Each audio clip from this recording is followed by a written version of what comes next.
Taking this month's Uncollected Ex Machina event quest, map by map and boss by boss, I must say I was overall quite pleased with the difficulty and the gameplay of the entire event quest. I thought the boss fights were really well put together. Everything was a bit challenging, but there was no major BS, which is a huge improvement compared to many months prior.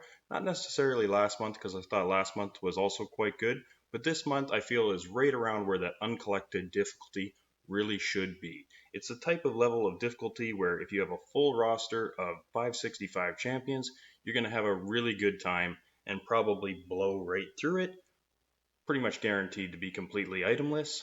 However, if you're rolling with rank 4 5-star champions, you're going to have a bit of a challenge, but as long as you've got a full roster, they're decent champions. As long as you pay attention and read the nodes you're going into, pretty good chance you're going to be able to do it itemless as well. And it's the level of difficulty that I strongly feel that if you've got a good roster of even maxed 4 stars, you're going to be able to get through it without too much of a challenge. And I feel that's really where that uncollected difficulty should be, as it is called Uncollected. And when you're getting Uncollected going into Act 5.2, usually you're going to be rolling with a roster of probably max 4-star champions, maybe a couple of 5-star champions that are at rank 4. So I definitely feel this is a good level for jumping into the first map. None of the nodes are incredibly difficult or you need to be overly concerned with. However, of course, it wouldn't be a MCOC event quest if it wasn't littered with your most fun and interactive opponents, Nightcrawler, Korg, Emma Frost, and there is a champion as well if you struggle with him. At this point, if you're doing uncollected difficulty, you should be pretty familiar with dealing with these opponents. If not, well, good news is they're right up front in the first map for you to practice on.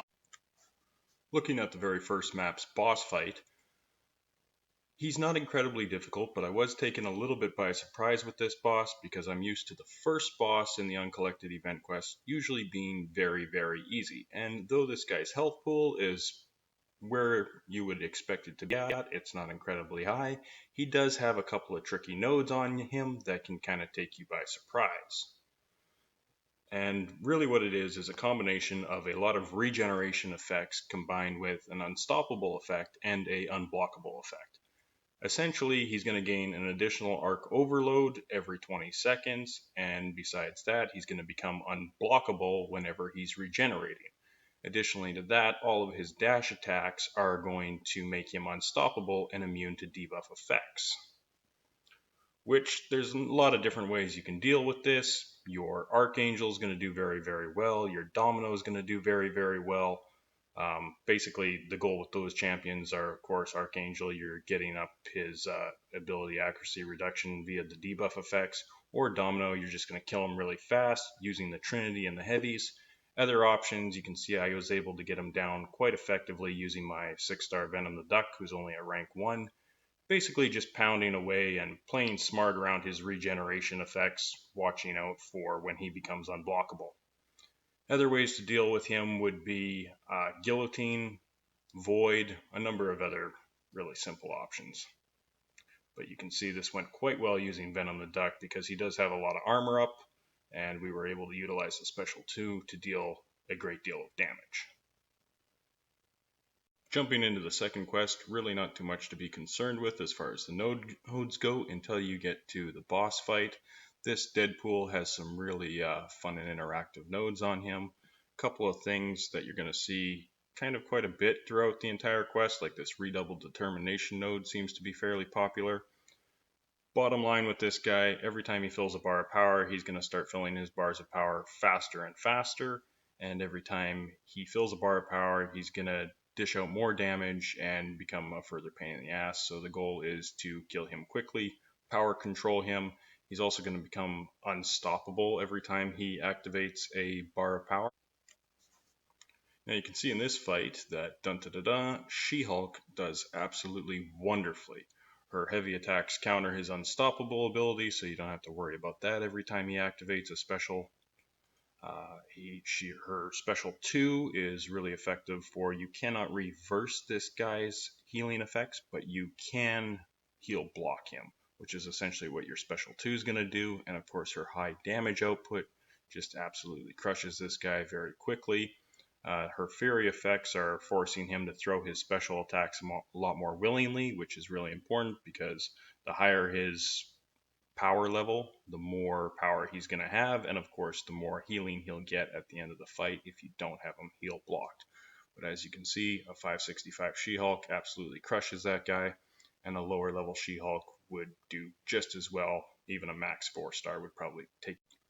Looking at map 3 next, one with the Mr. Sinister boss, nothing too much to worry about with the nodes you're going to come across, a potentially few annoying opponents, but your Archangel, your Blade with Trinity, or your Domino, or even your Hawkeye actually, is going to deal with these fights quite effectively.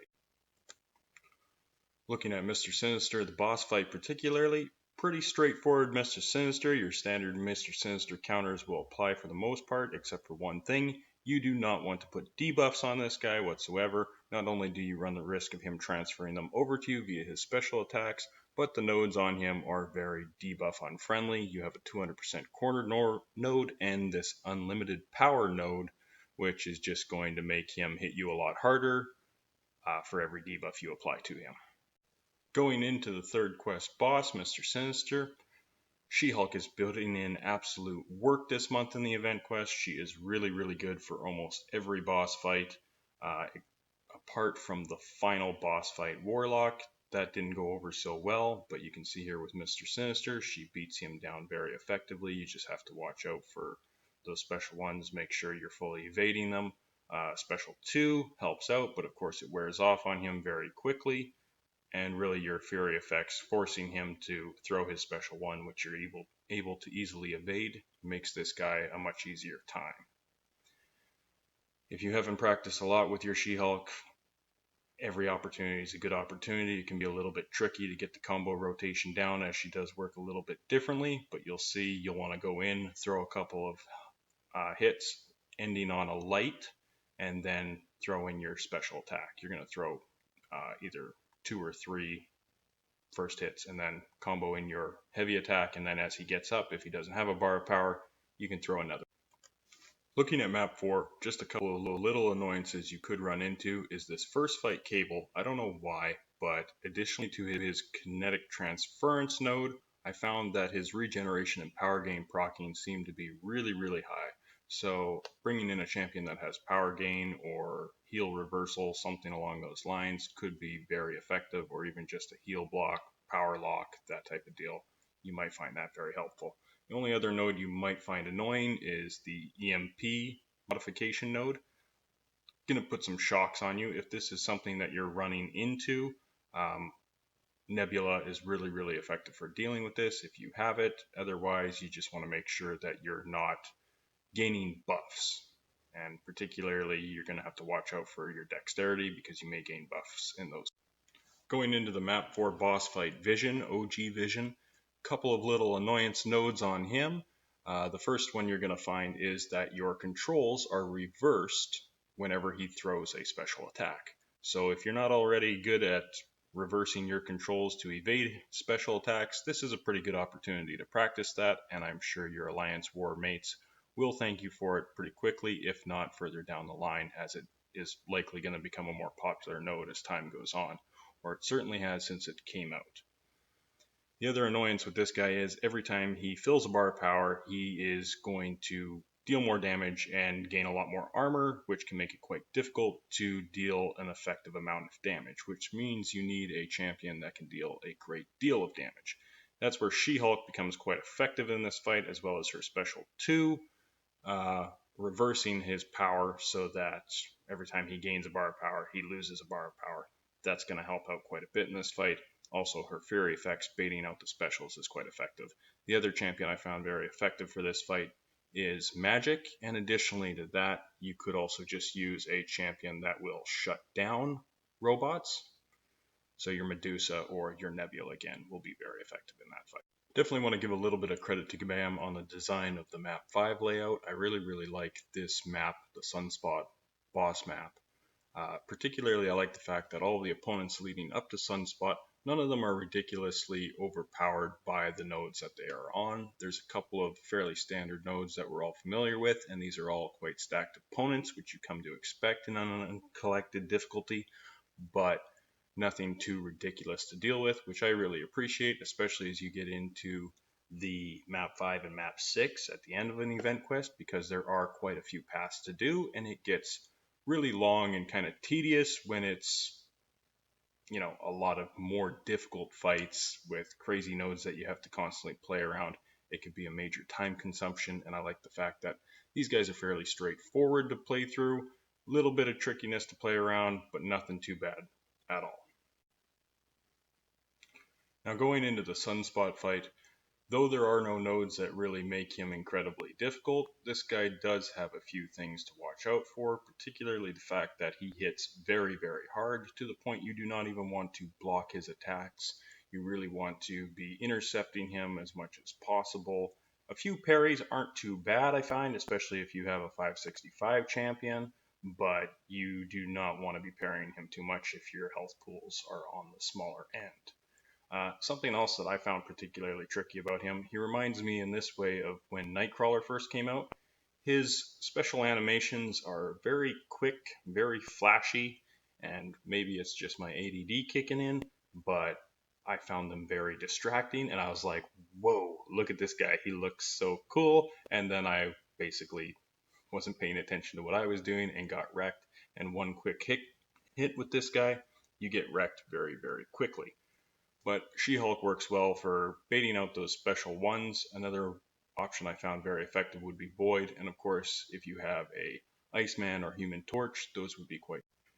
Getting into map 6, where we encounter Warlock in the end, I really like the fact that there is no masochism or aspect of war nodes included in this map. However, there are a couple of tricky nodes throughout the map that you're going to want to watch out for and make sure you come prepared accordingly. Probably the most annoying one for most people would be the unblockable final, where they're unblockable below 25% of their health. Fairly easy to deal with if you have a high damage or ramp up champion, but you'll want to watch out for that one and come prepared accordingly. Another one that's potentially something to think about is counter tactics. Don't want to be losing your combo meter because his attack is going to go up and up by 20% for each hit on your combo meter. Now probably the main node to watch out for on the final boss Warlock is the bubble shield. You can't take too many blocked hits from this guy. Essentially after 10 blocked hits he's going to become fully unblockable, which can be quite a pain to deal with. Additionally, I unfortunately did not get around to trying out how this opponent works out against Medusa or Nebula, because they were both tied up in Alliance War defense, but I believe Nebula would be very, very effective for dealing with him, as he is a robot, and you can shut him down with just getting a few stacks of your electroshock charges, or you bring in the Proxima Midnight synergy so that you start the fight with 10. You'll effectively shut him down right off the bat and be able to have a very, very good time. However, his empowered immunity node may have a bit of a negative effect with Medusa. I haven't seen this done yet, but I would just be proceeding with caution if you are planning to use Medusa. I don't know how that works out. Maybe somebody can answer in the comment section below. Just a little bit worried that maybe even though once he's shut down, the node may still give him 30% of a bar of power every time you apply a bleed to him after you've armor shattered him, which obviously then he'd be getting special 3s like crazy. Don't know, haven't seen it. Maybe you shut him down and that node doesn't come into play anymore. Not too sure. Be great. Getting to our final boss fight, Warlock. Again, the nodes are not extremely crap, which is greatly appreciated, but this guy does hit very, very hard, and he has a very difficult to evade, in my opinion, special 1. I was only able to fully evade it one time in all of my attempts, and I've seen quite a few other content creators having the same types of issues with it. Really, you want to be pushing this guy to the special 2 and baiting that out. I did have a couple of really good attempts with both my Venom the Duck as well as Crossbones. I did find very quickly that She-Hulk is not at all a counter you want to be bringing into this fight, and that's because due to your Fury effects, he's going to be throwing his special 1 a lot, which just makes him a huge pain to fight. Also, Void was extremely good for countering him, and this is the only fight in the quest where you run into everybody's favorite node, Masochism, which as you can see will cause him to regenerate every time you apply a debuff to him. That's where Void became actually quite effective for dealing with him, because with Void, once you get enough debuffs on, he not only blocks that regeneration that they may be getting from Masochism, but he will also reverse that healing that they're getting from Masochism once you have enough effective debuffs on him, which makes Masochism work to your advantage and a lot more fun to deal with. But as you can see, we didn't quite get that kill on the first try, but we did get him down quite a bit all the way, and that was really the experience that we had going at him with a lot of champions. Domino, Crossbones, we didn't get them on the first fight, but we did get them on the second round. In final review of this month's event quest, I just had a great deal of fun playing it. I thought it was one of the best months we've had in a very, very long time. I really enjoyed last month's event quest, but I thought this month's event quest was even better. The new champion design is a lot of fun to play with. The nodes were, difficult, but not too difficult by any means.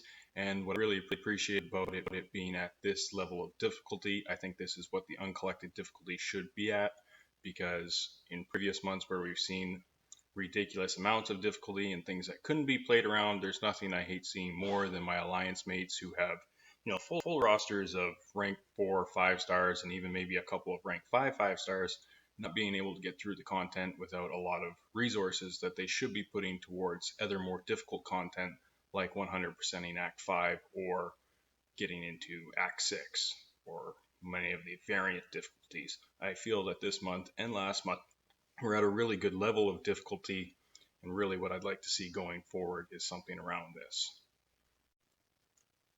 If you've enjoyed today's overview video, please feel free to hit that like button, share it with your alliance mates, subscribe to the channel for more. Thank you so much for watching, and have a great day.